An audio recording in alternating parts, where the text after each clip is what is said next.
Hello besties, I'm organizing my daily driver tonight. It is winter time and it's important to me to make sure everything is good for when the ice storm comes, when the snowstorm comes, when I get stuck. So I'm going to organize all my emergency equipment, all my recovery equipment. I'm going to show y'all what I think is important in the truck and yeah, maybe give y'all some ideas so y'all can get your vehicle together. So the best thing you can do to get your vehicle ready for the winter is preventative maintenance. That means make sure your tires are not bald. They have some tread on them, you know, to grip the snow and whatnot. Make sure your wipers are good. Make sure they're actually cleaning your windows like they should. You should be filled with de-icer. Make sure your de-icer is capped off. That's that blue fluid. Some people call that washer fluid, but no, that is de-icer. Also, don't be driving around on a quarter of a tank of gas. Make sure you keep some gas filled. If the power goes out in like a region-wide thing like it did 2 months ago here during Hurricane Helene, you may be driving 80, 90 miles to find gasoline. Also, make sure your oil doesn't have 10,000 miles on it. Next thing we need to do is make sure we can take care of the most common problems that happen with a vehicle. That is your battery going dead and your tires going flat. So when you take a look at your battery, you're going to see a manufacturing date on the actual top of the battery. It should really not exceed 4 years. Manufacturing date on the batteries is 3 years ago. Probably need to go ahead and change that thing. The winter time will zap a battery. Also, as far as flat tires, you want to make sure you have your factory spares installed. It has air in it. It's not dry rotted. You need all the factory lug nut removal and factory jack that comes with it, but you need to add to that. That's not going to cut it when you're on the side of the road and on a mud hill. I keep this thing in the back of the truck. It says kitty litter on it, but there is no kitty litter in here. It's jumper cables. If you don't have a jump box, at very minimal, get you a set of jumper cables. Like I said, it's the battery and it's going to be the tires, more than likely. If you live up north, you should probably just keep kitty litter in your kitty litter bucket.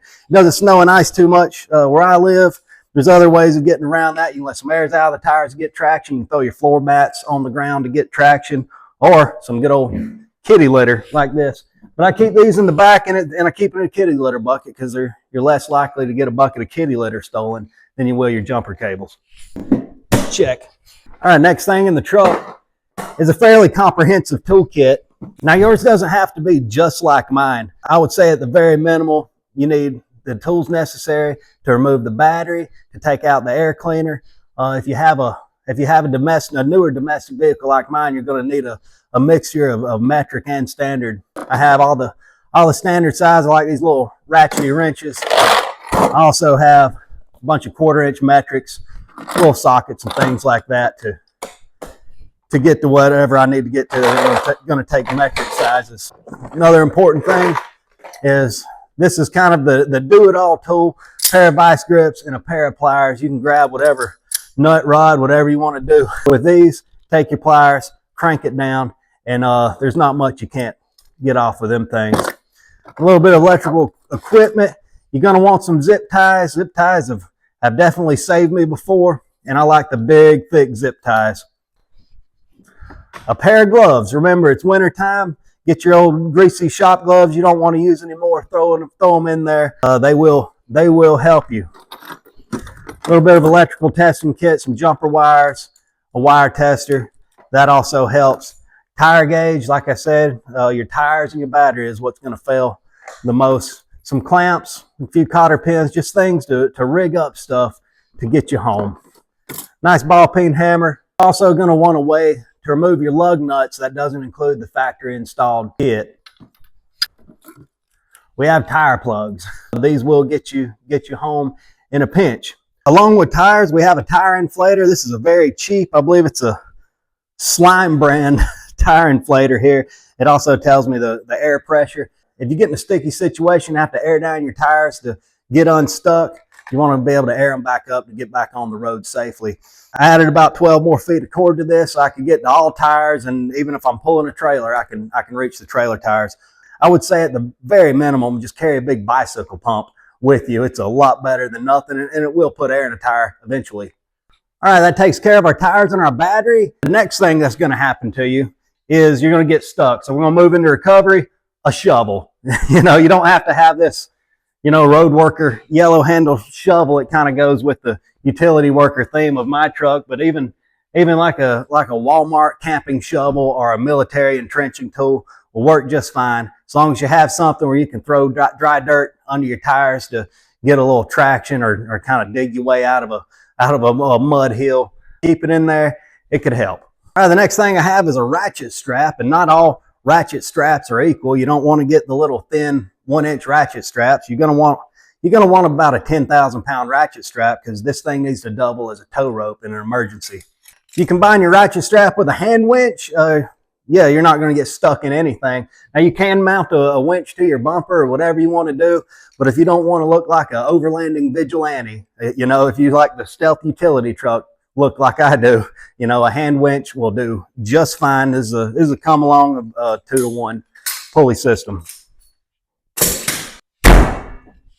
All right, now that we've done maintenance, tires, battery, and recovery, we can get into emergency equipment. And this isn't stuff like this stuff that's just kind of packed away. This is stuff that I can really get to quick. The first thing I have is this, what's on my head right now. I really love these USB charging headlamps, because I can charge them in my truck. All right, next thing I'm going to have for emergency stuff is this asp. All right, so an asp is just an expandable baton that I can use to break a window, pry something open, or break anything else I want to. And it just goes where I can get to it quick, right in the pocket of the door. All right, the next thing I have that I need to get to in an emergency is a big chunky flashlight, and it's held by this little ATV gun mount to the old shit handle on the driver's side back seat. Yeah, just a big flashlight that's charged up, and it's got a powerful beam, so I can really penetrate the darkness here. The big flashlight is just a redundancy to the main flashlight, which is my headlamp. Only this one I can swing like a bat if I have to.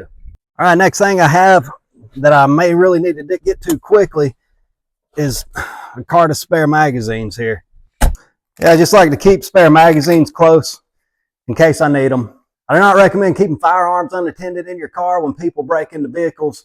They're looking for guns, because guns are easy to sell and they're expensive. All right, last thing I have that you may need to get to in a hurry is a fire extinguisher. Just make sure it's full, make sure it's not expired, put it somewhere you can get to it. It takes care of emergency equipment. Now let's get into survival equipment.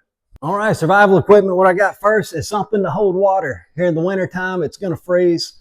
So keeping water in your vehicle, I don't know. I would say have something that holds water, maybe have some iodine tablets, or maybe like a life straw type thing. I don't think I have one of those in here. I'm not too worried about it. In an emergency, I'll drink whatever. That in the front pocket is just stuff I need to get to quick. You know, a little multi-tool like a Leatherman brand. And also another flashlight with batteries, just another redundancy.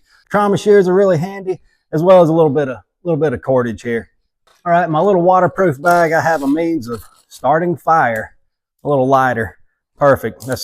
I don't think you need anything more than a couple of Bic lighters, and you got a redundancy. I have kids, so I got things for kids here. Bug spray, sunscreen, extra toothbrush. Extra pair of gloves, it's wintertime, another redundancy we have. A poncho, tarp / rain gear. I believe I have a couple of these. But this is handy, obviously, keep you warm and dry. You can make a tent out of it. You can lay on it if you're under your truck trying to dig out a raccoon you just ran over. So, extra poncho, tarp. This is a Frog Togs rain jacket in case I gotta go for a walk.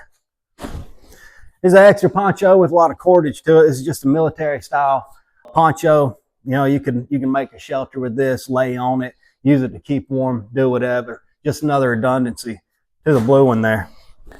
A tent fly is just another shelter, another way of keeping warm, keeping dry. You can throw it over someone. Just a real good thing. I like tent flies. I use them with my hammock to keep the rain off of me when I'm camping in the summertime. In the wintertime, well, maybe you can just use it to lay on.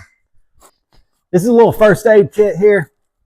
Just got a few ace wraps and some gauze to make a bit of a pressure bandage if you need one. Also an Israeli trauma bandage. Now this isn't part of my first aid kit. My first aid kit's a whole separate bag. It's pretty comprehensive. This is just something that goes in this bag, so I have to take this bag somewhere. It's always with me. This is a hammock. Not only can you sleep in it, you can also carry stuff in it. If you need a bag to haul a bunch of firewood or anything like that, you'll have this with you. Baby wipes, pretty self-explanatory, especially if you have babies or you just really got to go because you've been drinking water without a filter. This is a bag of non-perishable snacks. I got some Slim Jims, some nuts, some little juice boxes for the kids. It's just food, right? This is a survival bag. Speaking of a map, a hard map. You know, when the next Hurricane Helene comes and cell towers are down, you're not going to have your Google Maps. I have a map of my area. This covers upstate South Carolina, western North Carolina. If I ever have to go on a big road trip and be there a while, I'll probably pick up an updated map of the area I'm in. This is a little Harbor Freight solar panel thing. Take a USB charger, plug in this, lay this thing out in the sun. It's not going to charge it all the way, and it's definitely not going to charge it quick, but it might get you to make a call when you really need to. All right, a big machete knife. You know, clearing weeds, you might accidentally drive into a briar patch or whatever. This thing's kind of cut down to fit in my bag. But yeah, a big knife and axe, you know, and it's not going to clear a tree out of the road, but it might help you. Last thing I'm going to cover, and is definitely not the least important, is a medical kit. Now, mine is very comprehensive. I'm not going to get into it, but you know, you can make it as simple as you like. But I would say at the very least, just go ahead and get you a pre-manufactured IFAK or individual first aid kit. It's going to have most of what you need in there. Open it up, see what you got, and then add to it. All right, that's what I keep in my truck for emergencies. It's pretty simple. You could add a lot more stuff. You could throw chainsaws and winches and road flares and all kinds of stuff in there. But this is what I have. This is what I'm carrying around. If you keep something different in your truck, let me know. Leave me a comment, and I appreciate y'all watching.